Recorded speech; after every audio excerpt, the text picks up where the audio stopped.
Yay Networks. You're listening to the Chatty Daddies podcast. Oh, I don't know if we could talk about it. It's kind of like a parenting, being afraid of letting your kids go on their own. Let's talk about it. All Why right. not? Here on the Chatty Daddies, I'm Trey Peart. I'm Nick Adams. I'm JC Chavez. All right, what are you scared to talk about? Not that I'm scared to talk about it. Frightened. It was a scary situation. Mm-hmm. Oh, no. And this is like every parent's worst nightmare. Letting your kids go somewhere without you is already scary enough. Yes. Especially, I don't know if you've done it yet, Trey. No. Okay. Oh, well, I mean, I guess they've gone places with grandparents, but not by himself. No, I'm talking about with like friends, like people, know the no. grandparents, you know your mother-in-law and father-in-law, you know, I'm talking about people outside of your family. And I don't think we let our kids do any of that until, man, I would say first time we did it was maybe 4 or 5 years old. Yeah. Where they went to like a trampoline park or something. Mm-hmm. And my wife's immediate go-to when we do this is, given the circumstances and what's going on in our society, is what if the worst thing happens? Of course. And it's been happening a lot. And it never happens. You know, chances are, or you hope that everything's just going to be a regular trip out to wherever they go. So my son was invited. We went on a trip this week for work, this past week. And my son had gotten invited the day I got back to a fair. Like one of those local fairs in our town. That's like in the parking lot of a mall. Yeah. And you see that and you're like, that does not look Right. safe. or they close off like some of the streets in Maine, like Main Street or whatever, Yeah. like in the downtown area or whatever. So it was that kind of fair. And Kinsey thought that it would be a good idea because I'd be coming home tired so that he would go and get tired, come home, go to sleep. So he did. He went out to that fair and had a good time with his friend. It was a buddy from school that he's actually never hung out with outside of school, and his dad. New friend. Woo. Hey, new Yeah. friends are good. Yeah, and they've been friends at school, but outside of school friends. Yeah. And so they went out. He got back with no issue, went to sleep, woke up the next morning, and Kinsey walked in and goes, "Did you hear what happened?" Uh-oh. And it was ominous enough for me to like feel a little gut wrench in my stomach. I'm like, something happened to our family or something? And she goes, that fair that Kaysen went to yesterday, a few hours after, or a couple hours after he left, because I think they left at 8. This happened at 10. There was gunfire. Oh, no. And people were taken to the hospital, and there was like a stampede, and people were injured. And Yeah. 2 hours after, the kid who he went with, his sister had stayed back with her friends because they're a little bit older. They're like in 8th grade. And they had stayed back. And the dad had to do the scary conversation with his daughter that she said, something happened. You need to come get us. Oh. He had to pick up 9 girls, even added onto, and like get them out of this dangerous spot. But it happened at a place we went to, or my son went to. And missed it by a couple hours. Real close. Yeah, I don't know what the right answer is because I don't want to do stuff in like giant public crowds because it's dangerous, right. because someone's going to run over 100 people. I don't want to go to a 4th of July parade for that reason. Doesn't because it every suck? year there's 7 times that people get run over by a car. Totally. But I can't live in fear like that. I No. know that's not the right answer. But at the same time, it's just like, every day I think about something terrible happening to my kids at school. Yeah. Now, I can't avoid not sending them to school, but it's just like, I know that I'm in the wrong because I shouldn't be living like that, but Sure. I can't help it. But you're not alone in feeling that way. I feel that way at times. And In the wrong might be a bit far. Like, you're not not wrong. You're not in the wrong, but for caring about your kids so much that you think about things like that. You probably are going to win those odds, and it won't happen. Exactly. But That's very true. The odds of something like that happening at my kid's school is 1 in how many schools are there? Right. 1 in 50,000. And look, I don't know. And there's parents right now afraid of, like Kinsey doesn't want our kids to go outside of our little neighborhood bubble and go to another friend's house if they got to cross the major street. Mm-hmm. And she goes, no, I can't let Kaysen go. I was like, no, Kaysen's 11. I was like, at his age, I was walking in the hood, in the alleys, doing home drug from deals. school. I was not doing drug deals. With no cell phone. But I was walking past them. I was seeing things that I probably shouldn't have seen in 4th and 5th grade. Yeah. Before we moved to the suburbs. And I'm fine. You know, like kids have this resiliency, our kids are smarter than we give them credit. 100%. Did you talk to Kaysen about what happened at the fair that he went to? We mentioned it, but here's the double edge. You talk to him about it, and I think to myself, what are the pros and cons of talking to him about this event that took place somewhere where he was at? So number one, he didn't get hurt and he wasn't there when it happened, right? So he escaped it. He didn't get traumatized by it. But if I bring it up to him and I tell him that it happened, I'm scared that now I'm gonna make him afraid of things. I'm gonna create fear where there's none right now for him. So I didn't. Yeah. You know what I mean? I just felt like it was better just for him to be a kid and not have to deal. This is something that I have to deal with as a parent, and so does my wife.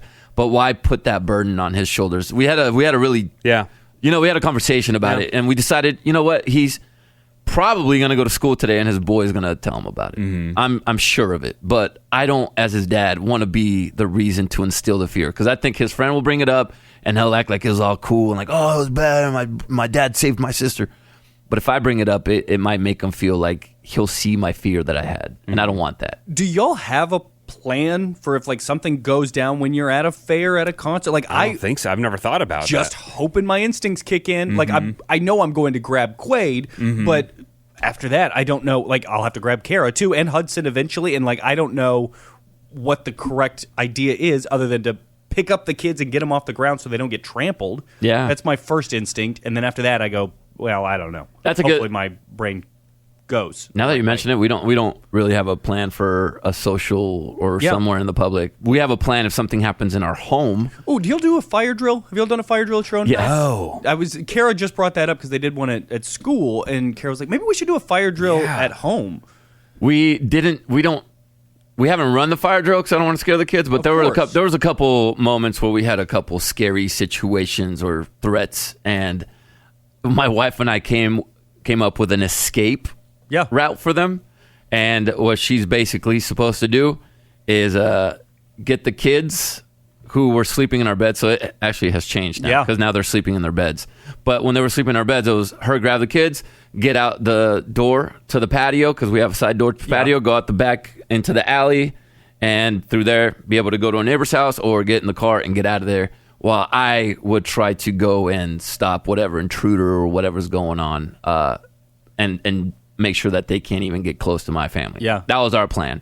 Now it's different because my kids are upstairs, and so we don't have a super plan anymore. I've heard PSAs over and over again going, you should have a plan, you should practice your plan, have a go bag. Yeah. Boy, I'm real. We need to get on that. If something bad happens. Man, I'm just trying to think like my kids. I don't like my master bedroom is on one side of the house. Yeah. And then there's like kitchen, living room. And then on the other side of the house is their room. So it's like, how do I get over there efficiently? I haven't thought about that until now. I know, right? And also I've got a lot of safety precautions in place. Like I have locks way high that they can't reach to get to an outside door. In case they need to get out on their own? I don't know if they could undo a window in their room on their own either. Right. That's going to be hard. I've told Kason, if you feel like you're trapped in your... I have told my son this, and Chloe, if you feel trapped in your room, because they got scared to break a window. They said, what if we're stuck and there's a fire and it's downstairs and we're right here? And I said, break the window. Yeah. And they said, well, wouldn't you be mad if we broke the window? I said, no, I'll be mad if you break the window because you guys are being dummies and playing ball inside. Or if you're out there and you throw something up and it breaks, that'll make... But if you're literally breaking a window to save your own life, I am way more cool with that than anything in the world. And now it's just somebody burns something in the kitchen and the smoke detector goes off. Boom! Smash through they throw a chair through the window. Yeah, but there's a fire. We thought it was a fire. Then I see a football outside of it, and he was just playing. Yeah. All right, Trey, this was the first time you mentioned a second child in a casual conversation. Yeah, with name and everything. With name and everything. I let it go. As it was just matter of fact. I did have to go ahead and force myself to throw Hudson in there. Yeah. Like, it was a conscious effort. I was like, oh, yeah, it's not just Quaid I need to think about. So I had to go through that progression. And Hudson is just kind of what we've been going. That's the working title. Well, we've been saying to Quaid, hey, you want to say you want to give Hudson a hug? Do you want to? So I think that's probably just going to be. What if he calls him Hugson? Hugson, the Huddy Buddy. And how's Kara feeling? Good. Do you know what round ligament pain is? Never heard of it. So her belly is expanding, and so the round ligament is starting to hurt her as her belly's starting to expand. And that's pretty much the biggest complication right now. She's over the morning sickness. It's good. But yeah, she's doing all right. She's always a little tired. Yeah. But I think I was talking to her. I was like, I think there's just extra issues in your life. Not issues, but like whenever you had round ligament pain with Quaid, it was, okay, well, I'm going to go to sleep, and Trey's not going to bug me, and Trey will fend for himself for dinner. And now it's like Quaid wants mommy's attention, and then Kara feels like she needs to be downstairs to make dinner for us because I've been taking care of Quaid all day, and blah, blah, blah. And so she just has more on her plate, and I think that's what's making her extra tired and noticing the issues that come with pregnancy. Yeah. Yeah. That's a bummer. Yeah. At least she's over the morning sickness, because some women, they'll have it the entire pregnancy. Yeah, she puts on a good poker face, though. She never really complains too much to me. So I think she's doing all right. Well, I know Kara has a lot that's on her plate, and I hope it's delicious. And I hope it came from HelloFresh. Well, in that case, it is delicious, Nick. With HelloFresh, you get farm-fresh, pre-portioned ingredients and seasonal recipes delivered right to your doorstep. Skip trips to the grocery store. Count on HelloFresh to make home cooking easy, fun, and affordable. And that's why it's America's #1 meal kit. And you know what? It's springtime. I feel like spring is food season. Like, everything's blooming. Fresh. Like, hey, I want to eat Okay. that. Yeah, freshness. Ooh, yeah. Well, it is in full bloom over at HelloFresh. You can enjoy the taste of spring with chef-crafted recipes featuring ripe seasonal ingredients delivered right to your front door. No more scouting the grocery store for just that one teeny tiny little ingredient that you no idea that you're ever going to use it again. HelloFresh takes all the hassle away and delivers you the restaurant quality ingredients in the pre-portioned ingredients that you have exactly what you need, and it helps cut down on food waste. Go to HelloFresh.com/Daddy16. Use code Daddy16 for 16 free meals plus free shipping. Again, HelloFresh.com/Daddies16. Use the code Daddy16 for 16 free meals plus free shipping. HelloFresh, America's #1 meal kit. I don't know if this is going to be a long topic or just a quick, oh, yeah, okay, whatever, Trey. Well, let's see. $1 million idea alert. Okay. So, while I'm giving Quaid a bubble bath, the bubbles run out too quickly. Okay? Very true. Mr. Bubbles. Are you talking about in the water, they just dissipate? So we're taking a bubble bath, and you pour it in as the water's spilling into the tub, and then it creates a bunch of bubbles, but then they go away really They fast. fizzle out. Now, Mr. Bubble, top notch. They stay forever. They're huge bubbles. Love them. Quaid likes the Paw Patrol brand of bubbles. I don't know what the actual brand is, but it has a picture of Paw Patrol on it. He loves it. I want it, so I give it to him. Those bubbles, they don't stay for very long. But I can't just keep refill. I can't turn the tub back on. Yeah. And we're taking like a 20-minute bath and no bubbles left. Bubble regenerator. What if I can make a bubble regenerator to put on like the side of your bathtub? You'll fill it with a little bit of bubbles, and then you can Close it off? Yeah, you close it off, and then it like swishes like a around little and fan bubbles or something come out. in it? Yeah. Okay. An agitator like you have in your washing machine. You could just throw a little bubble in there, and then she's like a whisk. Yeah, of course. There are definite workarounds, and I have tried to figure out all of them. That's actually like, genius. Where are the bubbles? But if I can get one that is like maybe a hand crank toy for the kid to do himself instead of like a battery operated thing, that way there's no they have battery toys in the bathroom in the bathroom. Something anyway. that you like wind up. Yeah. A crank, like you're saying, would be good. Yeah, just like make it like a little monkey face where his like eyes and bubbles come out of his head like hair. I am going to be a gajillionaire. And what if you put a Paw Patrol sticker on the Mr. Bubbles bottle? That's and then the really bubbles good idea. last longer. Or just switch it over. Yeah, just switch it over from the Mr. Bubbles to the Paw Patrol bottle, and that now looks legit. You're cutting into the bubble regenerator you're profits. True. You're true. Very true. And enjoy the bubble phase, because now my kids are bougie, and they don't want bubbles. They want bath bombs. Oh, I've never done a bath bomb. Do they make the tub dirty? No, I mean, when it drains, you have to like clean the bathtub. I'm not trying to do that. You want to give it a little rinse off, because some of them they have like colors in them and stuff. Yeah. Some of them have glitter. Some of them have flowers. But now my kids don't want to do bubbles. They want to do bath bombs. And bath bombs, guys, cost a little bit more than bubbles do. Yeah, And- a bubble bath is $5 for a bottle. Yeah. If that. Right. And now my daughter is all about like, oh, well, this one has, it's for your skin and it's going to make. I'm like, what? You're 9. You don't need to worry about You have skin. perfect skin. You're 9. Can I tell you something? Yeah. So Kara really likes a bath bomb and got into. She was like, "I'll just make my own bath bombs." 'Cause Yeah, she they had have the same- kits. She's frugal, just like me. Love that about her. Fantastic. But so she was like, "I'll make my own bath bombs," and looked up how to make them online. And so, what if Chloe and Kason start making their own bath bombs?